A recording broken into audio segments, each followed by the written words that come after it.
بسم اللہ الرحمن الرحیم، السلام علیکم۔ میں ہوں سیبی کاظمی، آپ دیکھ رہے ہیں فیس بک اور یوٹیوب۔ 16 جولائی بدھ کے دن کا یہ ویلاگ۔ پہلے اہم خبریں آپ کے سامنے رکھوں۔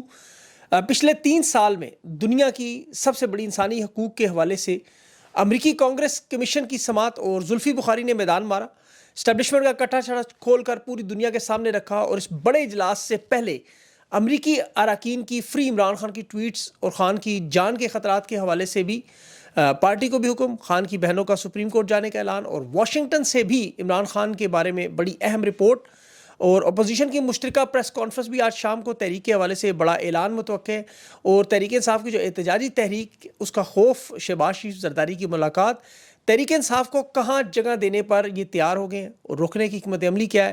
گفت و شنید اس میں کیا ہوئی، اور سینٹ کی نشستوں کا بٹوارہ بھی شروع، اربوں کی منڈی اور پھر سیاسی بکرے بھی بکنے کو تیار ہیں دھڑا بندی عروج پر، اور عمران خان کی جو ہدایات کال آئیں اس پر کس کس نے خان کے بیانیے کا وزن اٹھایا، وہ نام بھی سامنے آ گئے اور کون پیچھے رہ گئے۔ تحریک انصاف کا اہم اجلاس بھی جاری ہے، اور مشن اسرائیل کی طرف امریکی پیش قدمی بھی، فیلڈ مارشل دورہ انڈونیشیا سے پہلے بڑی ڈیل بھی طے ہوئی، اور اس کے علاوہ سینئر صحافی شاہین صبائی صاحب نے دعویٰ کیا کہ لندن میں ڈونلڈ ٹرمپ کی عمران خان کے بیٹوں سے ملاقات کا معاملہ، اور راتوں رات جو پیٹرول اور ڈیزل کی قیمتوں میں کے اضافے کے بعد اب ملک میں مہنگائی کا طوفان کہاں پہنچ چکا ہے۔ ٹرمپ نے آج یوکرین کے صدر کو ماسکو پر حملے کی پلاننگ اور خطرناک میزائل دینے پر بھی بات کی ہے۔ اس کی تفصیل سے تمام خبروں کی بات کرتے ہیں۔ سب سے پہلے امریکہ میں جو کانگریس کی انسانی حقوق کا جو سب سے بڑی سماعت، یہ اب تک تحریک انصاف کی طرف سے دنیا کا یہ سب سے بڑا فورم انسانی حقوق کے حوالے سے، جس میں عمران خان کی قید، الیکشن کی دھاندلی، ملٹری کورٹس پر یہ سماعت باقاعدہ ہوئی، جو زلفی بخاری کو بڑا کریڈٹ اپ اوورسیز پاکستانیوں کو بھی۔ رجیم چینج آپریشن کے بعد یہ تحریک انصاف کی سب سے بڑی میرے خیال میں کامیابی ہے کہ یہ معاملات کو اس لیول تک دوبارہ ان حالات میں لے گئے جہاں ریپبلکن رہنما سمتھ صاحب ہیں، وہ انہوں نے سرعام ایرک سمتھ نے سماعت کی، اور امریکہ کو خاص طور پر فوجی حکومت کو، جس طرح اس نے کہا کہ جنرل عاصم کی حمایت بند کرنا ہوگی، ایک ظالم حکومت کی ہم مدد کریں، یہ ہمارے لیے شرم کا مقام ہے۔ یہ بڑے اہم ریمارکس تھے۔ سینیٹر جو ریپبلکن امیدوار ہے، اس سے پہلے اس سے پہلے بریفنگ روکنے کی بڑی کوشش کی گئی، اسٹیبلشمنٹ اور وہاں کی ٹاؤٹ سے وہ زلفی بخاری کو روکتے رہے کہ وہ فوجی اسٹیبلشمنٹ کا ذکر نہ آئے، محسن نقوی پہ الزام لگا دے، لیکن زلفی بخاری اس بات کو نہیں مانا،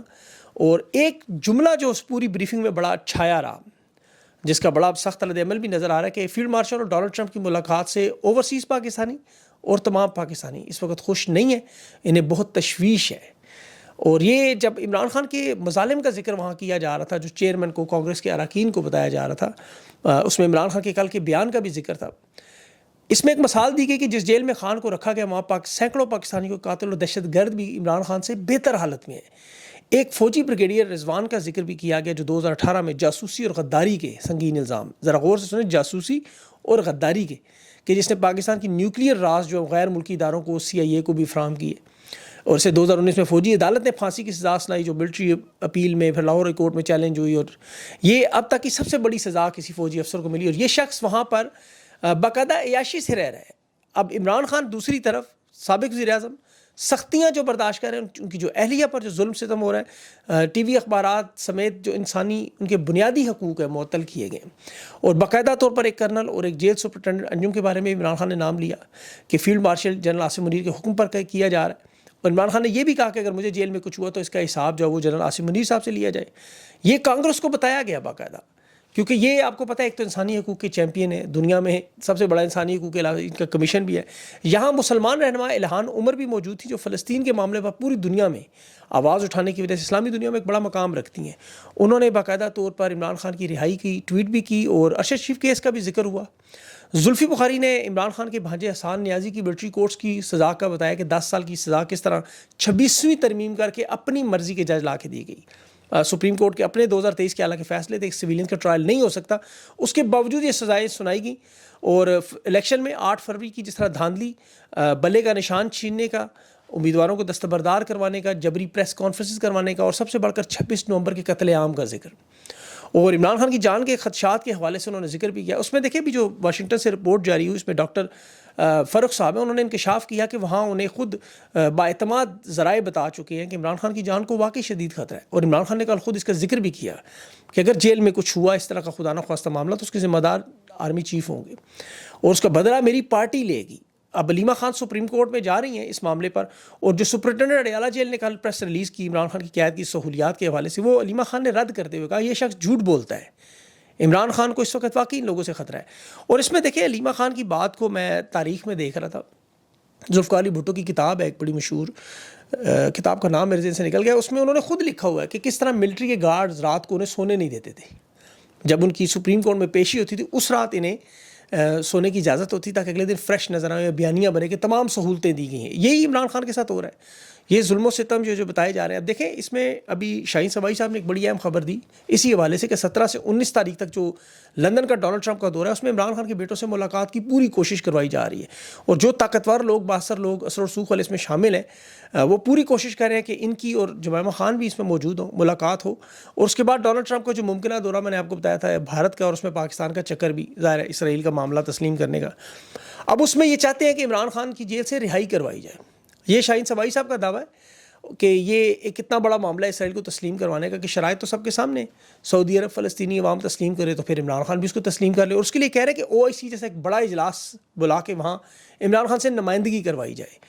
تاکہ یہ ایک مہر لگ جائے کہ یہ پاکستان نے 90% مقبولیت رکھنے، رہنما نے اس کو تسلیم کیا۔ بہرحال یہ انسانی حقوق کے حوالے سے معاملہ بڑا اہم تھا، اور اسی لیے شاید اس کو جوڑا جا رہا ہے اس میں، لیکن پتہ نہیں عمران خان اب اس فلسطین کے معاملے پر کیا رد عمل دیں گے، یا اسٹیبلشمنٹ کو کیا ڈیل دی جائے گی، وہ کتنی باثر ہوگی، یہ چیزیں سامنے آ جائیں گی، ظاہر ہے چھپیں گی تو نہیں۔ دوسرا جو اہم معاملہ اس میں آج پیش آیا وہ آزادی اظہار رائے کے سے سوشل میڈیا، آپ کو پتہ ہے یوٹیوب اکاؤنٹس بند ہوئے، گوگل نے کیے۔ پہلی دفعہ کانگریس کی سماعت میں زلفی بخاری نے بڑی تفصیل سے بیان کیا، اور کانگریس اراکین نے گوگل کی انتظامیہ کو بلانے کا اعلان بھی کیا کہ یہاں معاملہ حل نہ ہو تو پھر سینٹ میں اس کی باقاعدہ ہیئرنگ ہوگی۔ اب آپ جانتے ہیں گوگل امریکی کمپنی، انہیں بلا کر پوچھا جائے آپ نے کس طرح آزادی اظہار رائے پہ ایک ایسی عدالتوں کے حکم مان رہے ہیں جسے دنیا میں کوئی نہیں مانتا، کہ بدترین انصاف، آپ ان کی رینکنگ دیکھیں تو دنیا میں سب سے نیچے ہے۔ وہاں کا ایک جوڈیشل مجسٹریٹ جس کا علاقائی اختیار بھی نہیں، وہ ایک قانون کی دھجیاں اڑاتے، قانون پاس کرتے اور آپ تسلیم کرتے۔ پھر آپ کے ان کے ساتھ مالی معاملات بھی صرف $28 ملین سالانہ بتائے جاتے ہیں، جو گوگل جیسے ادارے کے لیے جو اونٹ کے منہ میں زیرہ ہے۔ آپ دیکھیں گوگل کا 2024 کا منافع دیکھیں تو وہ تقریباً 100 ارب منافع ہے، ریونیو ان کا دیکھیں تو 14% بڑھا ہے 2024 سے، $320 ارب ہے۔ ہندوستان اس میں سب سے زیادہ منافع انہیں دیتا ہے، جہاں 720 ملین کا اس پہ انہیں منافع ہوا ہے۔ اب 28 ملین کہاں اور $350 ارب کہاں، اب یہ ظاہر ہے اس میں کیا پیش رفت ہوگی، یہ آپ دیکھ لیجیے گا۔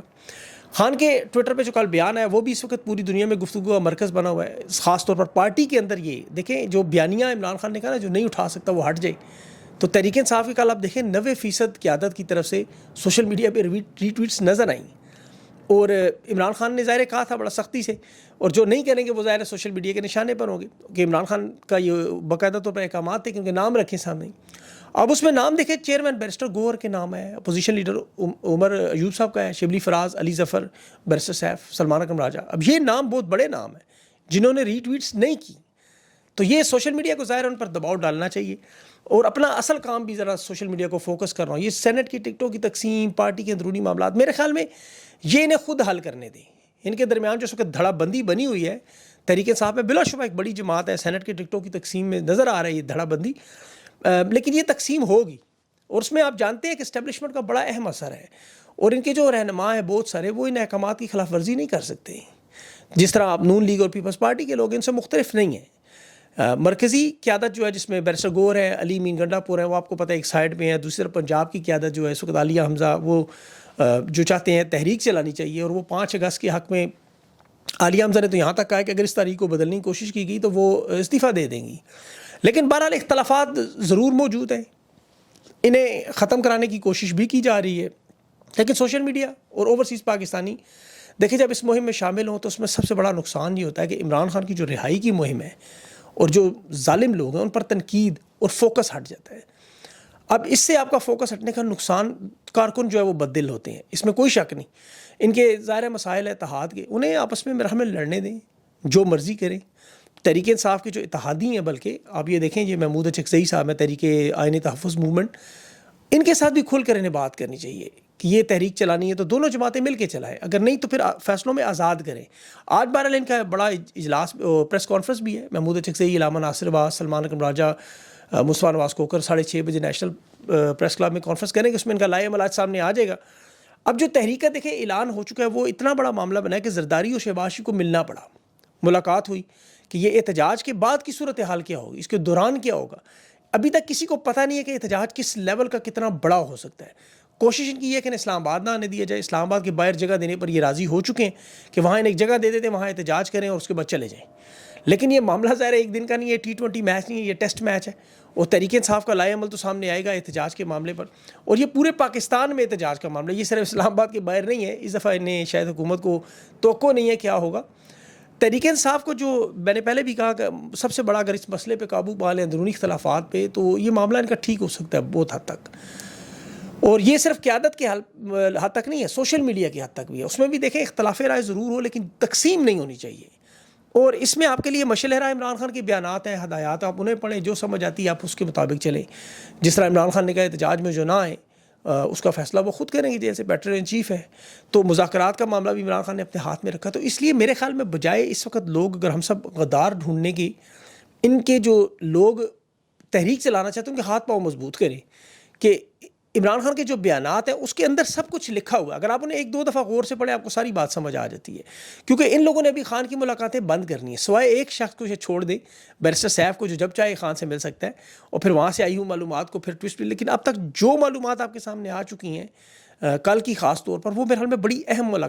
بیانات ہیں, انہیں اپنے لیے مشعل راہ سمجھیں. اب اس میں جو نا اتفاقی ہے اس کو خاص طور پر سوشل میڈیا کا دھیان بڑھتا ہے. میں آپ کو ایک چھوٹی سی مثال دوں تاکہ آپ کو اندازہ ہو کہ کتنا اہم ہے کہ 9 مئی سب سے بڑا کیس تحریک انصاف میں, اس پر تقریباً 620 کے زیادہ مقدمات بن چکے ہیں. اور ان میں ایک گواہ جو تھانہ رمنا کا اہلکار اسام پیش کیا گیا, ایک اور پولیس والا پیش کیا گیا جو کہتے تھے ہمیں میٹنگز میں باتیں سنی, زمان پاک میز کے نیچے چھپا ہوا تھا. اب ان کی جو حاضری کے رجسٹر میں دیکھیں جب وہ نکالا تو وہ چھٹی پر تھا. اس کے علاوہ جو دوسرا گواہ ہے وہ بھی جھوٹا ثابت ہوا. تو 9 مئی کا کیس تو اس جھوٹی گواہی پر بھی ہو سکتا ہے. اب تحریک انصاف کو تو اس پہ خوشیاں منانی چاہیے تھیں, لیکن یہ چونکہ مصروف ہے اس وقت ایک دوسرے کی ٹانگیں کھینچنے میں کہ سینٹ میں کس کو جانا ہے کس کو نہیں جانا, تو یہ بندہ بچ گیا اور اتنا بڑا کیس انہوں نے ہائی لائٹ نہیں کیا. ورنہ ان کی پریس کانفرنس سے ایک سیلاب آ جانا تھا. سوشل میڈیا پہ اس چیز کو بہت زیادہ ہائی لائٹ کرنا چاہیے تھا. اسی لیے میں اس کی بات کر رہا ہوں, آپ لوگ بھی اس پہ فوکس کریں. ابھی انسداد دہشت گردی میں آزادی مارچ جو 26 نومبر کے کیس کی سماعت میں, تو اس میں جو حاضر ملزمان ہیں دیکھیں ان کی چلان کی نقول دی, جو نہیں ملے ان کے وارنٹ گرفتاری جاری ہوئے ہیں. حالانکہ تحریک انصاف نے 5 اگست تک اپنے تمام لوگوں کو منع کیے جانے سے, 26 جولائی تک خیر یہ ملتوی ہوا ہے. اب اس وقت تو حکومت نے دیکھیں کہ اپنے لوگ اس بات کو تسلیم کر رہے ہیں کہ یہ الیکشن ہم ہارے ہوئے ہیں, ہم زبردستی حکومت میں. پیپلز پارٹی کے لوگ خود انہیں پھنسا رہے ہیں کہ ڈاکٹر یاسمین راشد کی جو سیٹ کس طرح نواز شریف نے چھینی, اور نواز شریف نے باقاعدہ حکومت نہ بنانے کا اعلان. نبیل قبول نے سارا یہ بتا دیا ہے. نبیل قبول کہہ رہے ہیں کہ گیٹ نمبر 4 پہ شہباز شریف جا کے اور باقاعدہ سر تسلیم خم کر کے آیا, اور نواز شریف کو پھر ایک نشست صدقے میں دے دی گئی. اور اس خاتون کو ڈاکٹر یاسمین راشد جو 78 سال کی عمر سے کینسر سروائیور, جنہیں کل رات ہنگامی حالت میں اسپتال داخل کیا, وہ اس قدر بیمار تھیں. لیکن چونکہ یہ آپ کو پتہ ہے بغیرت لوگ ہیں, انہیں اس چیز کا اندازہ نہیں کہ جائز کیس میں جو ضمانت ہے وہ کیس نہیں لگایا جاتا. لیکن ڈاکٹر یاسمین راشد ہی وہ تھی جو نواز شریف کو جھوٹی آپ کو پتہ ہے بیماری پر بھی منہ سے نکال دیا. بہرحال اس وقت جو اسٹیبلشمنٹ کے حالات ہیں اس پر اگر آپ جاننا چاہیں گے تو بڑی تفصیل سے میں الگ سے بھی ویلاگ کر سکتا, لیکن فوکس اسرائیل کا آپ کو پتہ ہے ابراہیم اکارڈ معاہدہ جس کا پھیلاؤ مشرق وسطیٰ میں امن کے ذریعے مسلمان ممالک کو جوڑنے کا, اور اس میں جو بڑی اہم پیش رفت ابھی ڈونلڈ ٹرمپ کی انڈونیشیا کی تجارت کے معاملات پر 19% ٹیرف طے ہو گئے. اور اس وقت جب یہ طے ہوئے اس وقت پاکستان کے بھی انڈونیشیا کا اعلیٰ سطح کا رابطہ فیلڈ مارشل جنرل ناصر منیر صاحب کے ساتھ انڈونیشیا کے وزیر دفاع کی GHQ میں بڑی اہم ملاقات ہوئی. اور اس میں آپ کو پتہ ہے بہت سارے معاملات ہیں. امریکہ خلیجی ممالک کو, وسطی ایشیا کو یہاں دورے بھی کیے جا رہے ہیں. سعودی عرب, عرب امارات, ترکی, ایران, آذربائیجان کی ابھی فیلڈ مارشل نے دورے بھی کیے, امریکی صدر سے ملاقات بھی. تو یہ اب انڈونیشیا کا دورہ بھی بڑی اہم پیش رفت ہے. اس میں پاکستان بھارت کا ظاہر معاملہ ہو, ایران اسرائیل کی کشیدگی کا معاملہ ہو, اقتصادی ترقی ہو, تجارت ہو, کرپٹو کرنسی ہو, قیمتی معدنیات ہوں, انفارمیشن ٹیکنالوجی, تو یہ سارے کے سارے معاملات اپنے ہاتھ میں لینا چاہتے ہیں. لیکن بدقسمتی سے چیزیں ہاتھ میں نہیں آ رہی. آپ دیکھیں کہ انہوں نے حکومت بنتے ہوئے اعلان کیا تھا کہ 1 سال کے اندر تمام معاشی مسائل حل ہو جائیں گے. آج تقریباً 3 سال ہو گئے ہیں اور تباہی بربادی کا آپ سلسلہ دیکھیں کہ رات کے اندھیرے میں انہوں نے, جس طرح یہ خود کہا کرتے تھے شہباز شریف, حمزہ شہباز, مریم نواز, سب 5 روپے 36 پیسے پیٹرول اور ڈیزل 11 روپے آپ نے انہوں نے بڑھا دیا. پیٹرول کی نئی قیمت 272 روپے ہوگی اور 284 روپے ڈیزل کی. اب یہ عالمی حساب سے آپ ان کی قیمتیں چیک کریں تو یہ 75 روپے سے زیادہ نہیں ہونی چاہیے, 75 روپے. اب اس وقت پاکستان میں پیٹرول افغانستان اور بھوٹان سے بھی آپ کو پتہ ہے مہنگا ہے. یہ 2 ملک صرف اس پاکستان سے پیچھے ہیں. باقی 10 ملین لیٹر تیل اگر ایران سے اسمگل ہو کے جو 227 ارب کا آتا ہے، لیکن ظاہر اس کا فائدہ سارا بارڈر سیکیورٹی کے لوگوں کو ہے، ورنہ پیٹرول دنیا بھر میں پاکستان میں سب سے سستا ہونا چاہیے۔ آپ 2021 میں خان کے دور میں قیمت دیکھیں 134 روپے لیٹر تھی، اس میں 3 سالوں میں کتنا اضافہ ہوا۔ اور یہ صرف پیٹرول نہیں، بجلی کو دیکھیں، گندم کو دیکھیں، چینی کو دیکھیں، اور مڈل کلاس کے استعمال کی ہر چیز جو ہے ان کی قوت خرید سے باہر جا چکی ہے۔ 2021 سے اس کا موازنہ کریں، کیونکہ ہم صرف پچھلے دور سے ہی موازنہ کرتے ہیں، تو چینی 104 روپے فی کلو کے حساب سے بڑی۔ عمران خان کی جب حکومت گرائی گئی تو چینی کی قیمت کیا تھی؟ 101 روپے، آج وہ 205 روپے تک پہنچ چکی ہے۔ اسی طرح پیٹرول دیکھیں آپ، عمران خان کی دور جب حکومت گرائی تو وہ 137 روپے کا تھا، آج 272 روپے کا ہو چکا ہے۔ تو اسی طرح گندم کی قیمت باقی تھی۔ تو یہ معیشت کی جو تباہی اور بربادی ہے، اس کے اثرات عوام تک ہے، اور یہی عوام پھر احتجاج میں اپنے غموں پر، وہ ناصر کاظمی کا شعر ہے نا کہ یہ ماتم سرا بھی کتنے عجب ہوتے ہیں قتیل شفائی کا، کہ ہم اپنے غموں پہ روتے ہیں لے کے کسی کا نام، تو لوگ وہاں پہ نکلیں گے اپنے غموں پہ، یہ یاد رکھیے گا۔ تو یہ سارے معاملات جڑیں گے انشاءاللہ۔ اگلے ویلاگ میں باقی تفصیل سے بات کریں گے۔ مجھے اجازت دیں، اللہ حافظ۔